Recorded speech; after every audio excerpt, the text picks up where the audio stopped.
ประมาณนะประมาณเท่าอันประมาณเท่าอี้ก็ยังมาแน่นอนก่อนอื่นที่จะได้ได้จ่าหยังก็จะได้ไหว้พระสวดมนต์เพื่อเป็นมงคลเป็นมงคลถวายพระพรชัยมงคลแด่สมเด็จพระเจ้าลูกเธอเจ้าฟ้าพัชรกิติยภาเอาละต่อไปนี้ขอญาติโยมทุกท่านทุกคนตั้งอกตั้งใจเน้อไหว้พระกันสวดมนต์กันอะระหังสัมมาสัมพุทโธภควาพุทธังภควันตังอภิวาเทมิกราบพระพุทธสวากขาโตภควตาธัมโมธัมมังนัมสสามิกราบพระธรรมสุปฏิปันโนภควโตสาวกสังโฆสังฆังนัมมามิกราบพระสงฆ์นะโมตัสสะภะคะวะโตอะระหะโตสัมมาสัมพุทธัสสะนะโมตัสสะภะคะวะโตอะระหะโตสัมมาสัมพุทธัสสะนะโมตัสสะภะคะวะโตอะระหะโตสัมมาสัมพุทธัสสะพุทธังสรณังคัจฉามิธัมมังสรณังคัจฉามิสังฆังสรณังคัจฉามิตุติยัมปิพุทธังสรณังคัจฉามิตุติยัมปิธัมมังสรณังคัจฉามิตุติยัมปิสังฆังสรณังคัจฉามิตติยัมปิพุทธังสรณังคัจฉามิตติยัมปิธัมมังสรณังคัจฉามิตติยัมปิสังฆังสรณังคัจฉามิอิติปิโสภะคะวะอะระหังสัมมาสัมพุทโธวิชชาจรณะสัมปันโนสุขโตโลกวิทูอนุตตโรปุริสธรรมสารถิสัทธาเทวมนุษสานังพุทโธภควาติยันตุนิมิตตังอวมังคลัญจาโยจามนาโปสกุณัสสัทโธปาปัคคะโหตุสุปินังอคันตังพุทธานุภาเวนะวินาสเมนตุสวากขาโตภควตาธัมโมสันทิติโกอาคาลิโกเอหิปัสสิโกโอปัญญิโกปัจจตังเวทิตโพวินยูติยันตุนิมิตตังอวมังคลัญจาโยจามนาโปสกุณัสสัทโธปาปัคคะโหตุสุปินังอคันตังธัมมานุภาเวนะวินาสเมนตุสุปฏิปันโนภควโตสาวกสังโฆอุชุปฏิปันโนภควโตสาวกสังโฆยายะปฏิปันโนภควโตสาวกสังโฆส สามิจิปฏิปันโนภควโตสาวกสังโฆ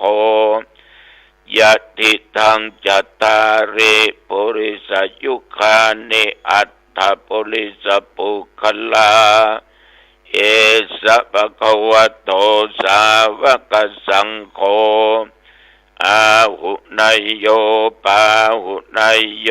ทักขินายโยอัญชลีกรณิโยอนุตตรังปุญญาเขตังโลกัสสาติยันตุนิมิตังอวมังคลัญจาโยจามนาโปสกุณัสสะสัทโธปาปักขโหตุสุปินังอกันตังสังฆานุภาเวนะวินาสเมนตุโพชังโฆสติสังฆโตธัมมันังวิจโยตถาวิริยัมปิติปัสสัทธิโพชังคาจัตตถาปะเรสมาตุเปกขโพชังคาสัตเตเตสัพพทัสสินามุนินาสัมมาทัคขตาภาวิตาปะอุลิกตาสังวัตตันติอภิญญายะนิพพานายะจะโพธิยา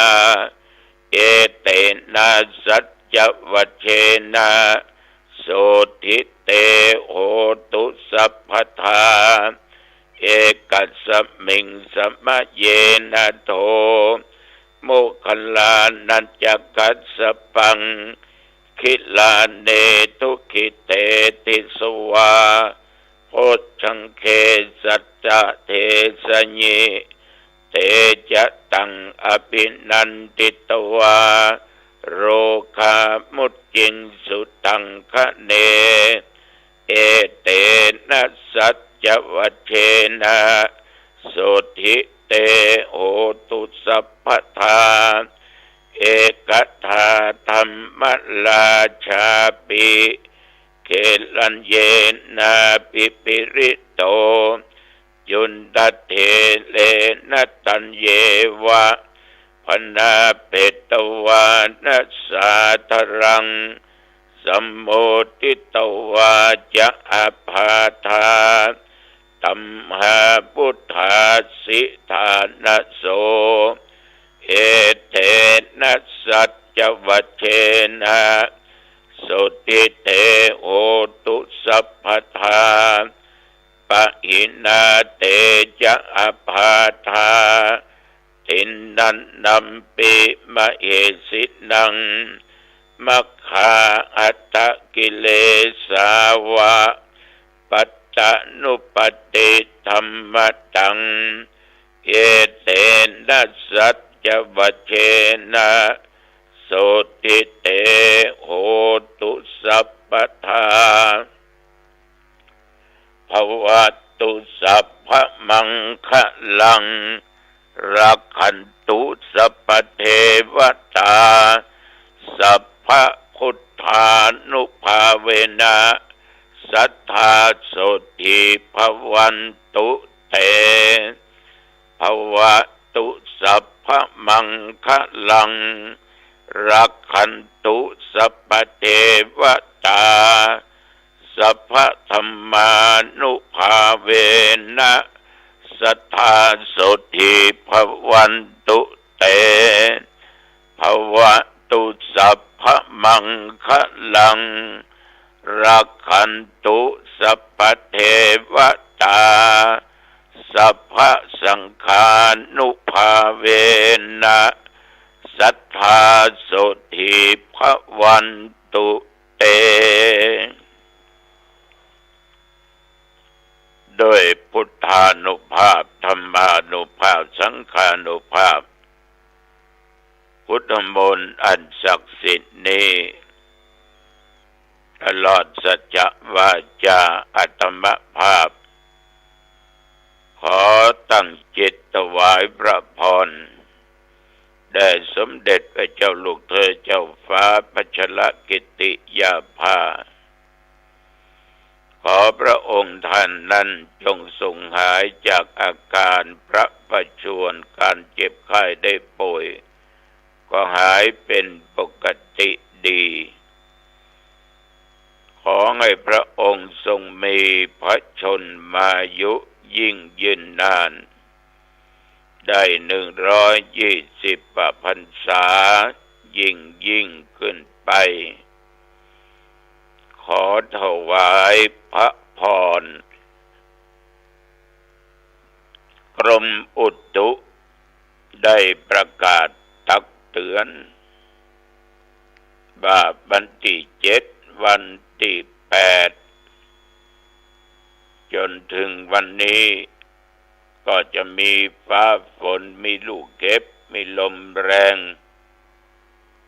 พัดมาจากต่างประเทศเข้าสู่ทางภาคเหนือยังไม่เอาก็จะเจอประกรรมเป็นประกาศเนาะวันที่กระทำบุญทานต้นเงินทำบุญอายุวัฒนะมงคลวันที่7แดดจะแลดเจ้าก็เลยบอกว่าดินน้ำลมไฟเอ๋ยบิดามารดาดินน้ำลมไฟสร้างข้าพเจ้าเป็นบุคคลเป็นสัตว์เป็นตัวเป็นตนขอธาตุลมธาตุน้ำอย่าได้รุนแรงนึขอให้หยุดอยู่ตามปกติก่อนแล้วการแล้วงานก็ตกว่าไปเนาะคนเฮาเนาะว่ากันไปแต่ว่าก็บ่ตกวันซืนก็บ่ตกเนาะแต่ว่านี่มีฝนมีลมเป็นบางที่แต่น้องตองมีเพียงแต่ลมฝนไม่มีแต่หูข่าวบางที่ฝนตกหนักจะลงดอยมากาจะไปที่อันที่นี่ตรงกันข้ามน้ำปิงไปน้อยเดียวบ่ได้ก็มีฝนมีลมฝนตกบ่ค่อยใบไม้อุณหภูมิตะวันนี่36อยู่เฮ้ย36ปัจจุบันนี่ก็ยัง21 องศาก็ออกไม่ออกญาติโยมตะวันนี้กินของง่ายแล้วออกวัดไปนั่งปรกอธิษฐานจิตพุทธาภิเษกพระรอดพระคงที่วัดมหาวันอำเภอเมืองจังหวัดเชียงใหม่ท่านครูบาปนิมนต์ไปแต่ว่าก็ไปด้วยกันหลายตนมีแม่ของมีเหล่าประฟางมีตั้งจอมตองมีปากันไปแต่ว่าสันบันตอง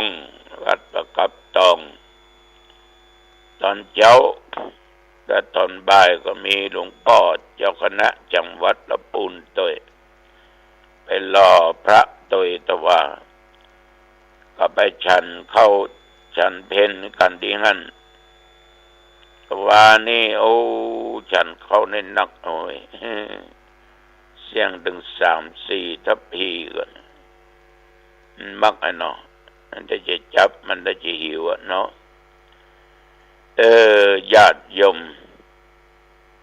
ฉันเข้าแล้วตอนบ่ายก็เททองหล่อพระเป็นนี้รู้สึกว่าดีเฮ้ย78 ปีเต็มตกเย็นก็ไปหล่อพระเงินที่วัดเทพประสิทธิ์79 ย่างก็นั่งปกและหล่อพุทธรูปได้ของเป็นมังกละเป็นมงคลอย่างยิ่งในชีวิตเสร็จไปดีคำก็กลับมาที่วัดมาถึงวัดเต็นท์กาโต๊ะตั้งมานั่งเก้าอี้ขยะกา ญาติโยมและลูกศิษย์ลูกหาเก็บเรียบร้อยเข้าที่ก็ตั้งเรียบร้อยนะขออนุโมทนาขอบใจต่อศรัทธาบ้านหนองตองวัดคันธรสประสร้างต่อพระสงฆ์องค์เน้นทุกรูปที่ช่วยกันจัดการสิ่งเหล่านี้มันเป็นระเบียบเรียบร้อยเมื่อคืนก็ไปไหนโอ้ยพักผ่อนอยู่ที่วัดวันนี้ญาติโยม7 โมงบ่ายซะหน่อยจะออกวัดละเพราะวันนี้เจ้าประคุณสมเด็จเจ้าคณะใหญ่หนเหนือวัดพระเชตุพน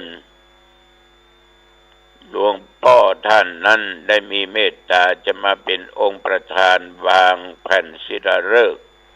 ในการสร้างพระพุทธรูปณที่พุทธมณฑลอำเภอดอยหล่อจังหวัดเชียงใหม่เฮาเวลา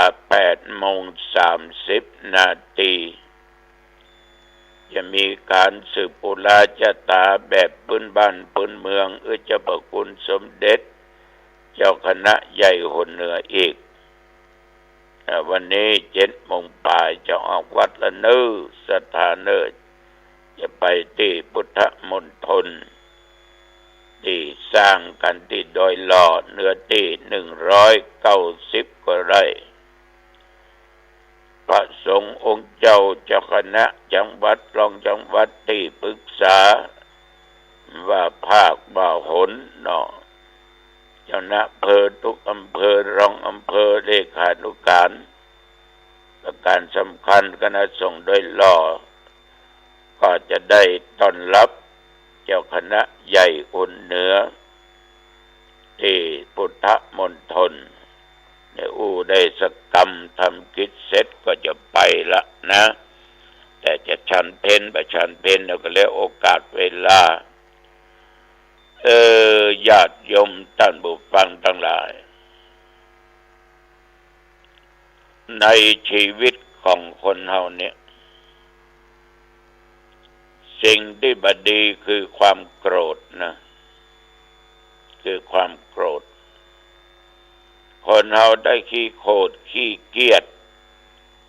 ขี้อาฆาตพยาบาทมาตร้ายต่อบุคคลอื่นต่อสัตว์อื่นคนขี้โกรธขี้เกียจนี่อยู่เป็นสุขหรอ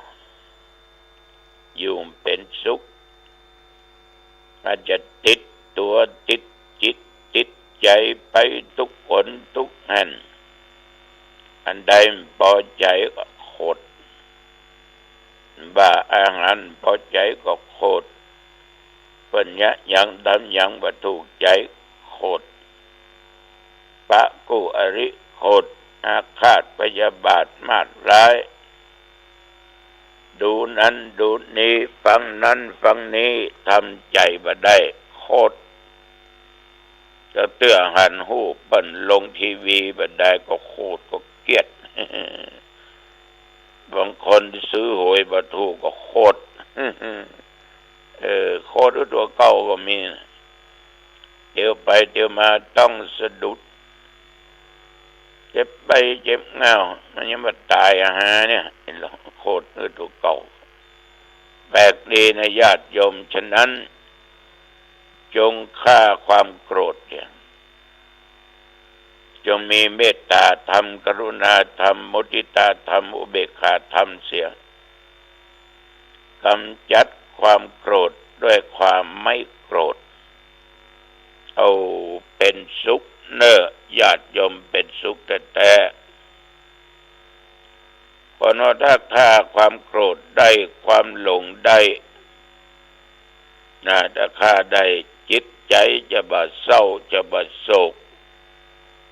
จิตใจจะบ่มืดจะบ่มัวจะบ่บอดใจสว่างหมดใจเขาสว่างหมดญาติโยมต้องกำจัดได้จะไปโกรธจะไปเกลียดจะไปลุ่มจะไปหลงในกายมักเสียใจเหมือนกันนะเนาะก็ได้หรอก อันนั้นงามอันนี้ยังงามอันนี้หล่ออันนี้ดีก็ได้เงา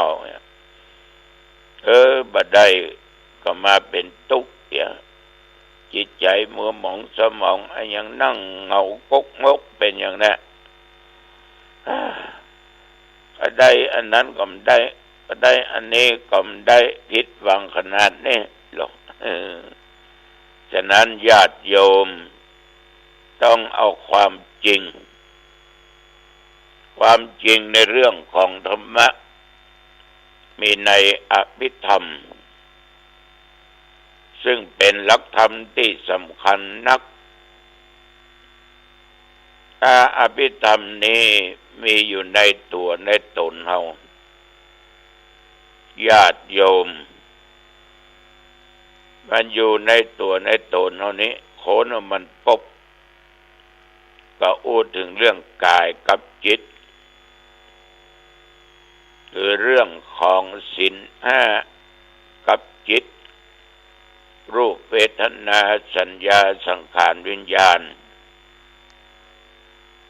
ในเรื่องของอภิธรรมเป็นหลักล้วนที่มีอยู่ในพระวินัยก็คือทั้งพระสูตรในธรรมชาติจิตใจถ้าฉลาดสะอาดมันก็เป็นบุญเป็นกุศลของเราเจ้าพุทธทั้งหลายยังมีความเข้าใจผิดคิดว่าพระอภิธรรมเป็นปิฎกพระอภิธรรมนั้นโยมทั้งหลายสำคัญยิ่งนักสำคัญแก่หมู่เราเจ้าพุทธยิ่งนักอย่างบุคคลที่ได้ศึกษาอภิธรรมปิฎกหรืออ่านพระไตรปิฎกจนจบพระอรหันต์ขีณาสพหรือพระอเสขะแม้ว่าท่านจะบ่เคยอ่านพระไตรปิฎกหรือบ่เคยอ่านพระอภิธรรมปิฎกแต่ท่านก็สามารถปฏิบัติสมถภาวนาแยกจิตออกจากกายได้ก็จิตกับกายมันคนละแห่งหรอกเราจะต้องแยกให้ได้เมื่อมันแยกได้กิเลสที่ร้อยรัดบอกว่าสังโยชน์10ก็ต้องเวียนว่ายตายเกิดต่อไปเพราะเอาละสิ่งเหล่านี้ได้ถือว่าญาติโยมท่านทั้งหลายนั้นจะหลุดพ้นความทุกข์ความเศร้าความโศกความกังวลต่างๆนานาได้ฉะนั้นญาติโยมท่านผู้ฟังทั้งหลายชีวิตต้องเรียนรู้เรื่องอภิธรรมเรื่องกายกับจิตหรือเรื่องขันธ์ห้ากับจิตแล้วจะต้องละความโกรธและความหลงเสียได้โยมก็จะเป็นสุขจะได้ก้าวขั้นพ้นทุกข์พ้นโศกพ้นอย่างไปเอาสิ่งที่มันเป็นจริงมาเป็นข้อปฏิบัติคืออภิธรรมนั่นเองอันนี้ก็จึงขอฝากไว้กับญาติกับโยมท่านทั้งหลายเพื่อนำไปคิดพิจารณาดูดีๆวันที่10หน้านี่นะกินของงายแล้วเอาปะกันที่วัดท่าเดือนอกโครงการธรรมสัญจรที่วัดท่าเดือนะ9 โมงเนอะจบแล้วก็จะฉันเพลกะบ่ฉันเพลกะถ้าบ่ฉันอันก็ฉันได้ลดเดี๋ยวไปพบไปปะกันที่วัดวารุกรามห้วยทรายตำบลห้วยทรายอำเภอแม่ริมบ่ายโมงครึ่งเนอะจากที่วัดห้วยทรายตำบลห้วยทรายอำเภอแม่ริมไปปะกันปุ้น นาคอเรืออำเภอฮอดจังหวัดเชียงใหม่ที่ไปเนี่ยเพราะว่าเป็นงานธรรมสัญจรของแต่ละอำเภอทางดงจัดเป็นประจำทุกวันเสาร์สารพีจัดเป็นประจำทุกวันเสาร์ธรรมทูตก็ออกปฏิบัติงานกันนี่เป็นกิจการงานของคณะสงฆ์ของนักบวชทุกๆตนทุกๆองค์ที่พึงปฏิบัติเอาละอุจาไปมาเป็นเวลาพอสมควรอายุวันโนสุขังพลังจุงบังเกิดมีแก่ญาติแก่โยมท่านทั้งหลายพบกันใหม่เนอ